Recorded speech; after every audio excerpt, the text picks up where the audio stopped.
அவர்களுக்கு விருதுகள் வழங்கப்படாமல் இருந்தது.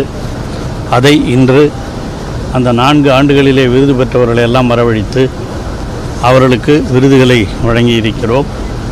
அந்த விருது தொகையான 50,000 ரூபாயையும் கொடுத்திருக்கிறோம். அவர்கள் இந்த 4 ஆண்டுகளிலே பெற்றிருந்தாலும் அவர்களுக்கு வழங்கப்படாமல் காலதாமதம் செய்யப்பட்டிருந்தது. இப்பொழுது அந்த துறையினுடைய செயலாளராக இருக்கிற வின்சென்ட் அவர்கள் வந்ததற்கு பிறகு நம்முடைய கல்வித்துறை செயலாளர் அவர்கள், அதேபோல் நம்முடைய தொழில்நுட்ப கழகத்தினுடைய இயக்குனர் அவர்கள் எல்லாம் ஒருங்கிணைந்து இந்த பணியை விரைவில் செய்ய வேண்டும் என்று சொல்லியிருக்கிறார்கள்.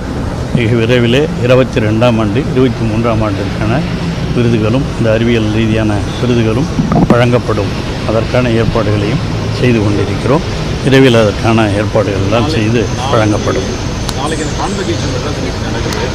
எவ்வளோ பேருக்கு வாங்குறாங்க, நீங்கள் கலந்துக்கிறீங்களா?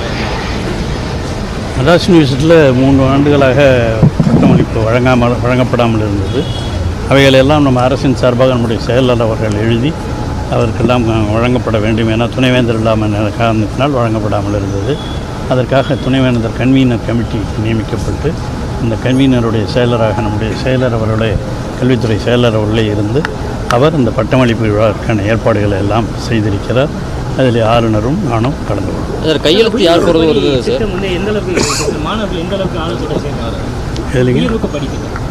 உயர்வுக்குப்படி திட்டம்ங்கிறது மாணவர்கள், அதாவது வீட்டிலே ஏதோ அவருடைய பொருளாதார காரணமாக அல்லது 10ஆம் வகுப்பிலே 12ஆம் வகுப்பிலே தேர்ச்சி பெறாமல் விட்டுவிட்ட மாணவர்கள், இவர்களெல்லாம் வீட்டிலே இருந்துவிடக்கூடாது என்ற காரணத்திற்காகத்தான் தமிழக முதலமைச்சர் அவர்கள் இந்த திட்டத்தை அறிவித்து ஐஐடியிலே 10ஆம் வகுப்பிலே தேர்ச்சி பெறாத மாணவர்கள் ஐஐடியிலே சேர்வதற்கும், அதேபோல் 12ஆம் வகுப்பிலே தேர்ச்சி பெறாத மாணவர்கள் பாலிடெக்னிக்கிலே சேர்வதற்கும், அதிலே சேர்ந்தாலும் தொடர்ந்து அவர்கள் படிப்பதற்கு இந்த +2 எந்த பாடத்தில் விட்டுவிட்டார்களோ அதை தேர்வு செய்து மேல் படிப்புக்காக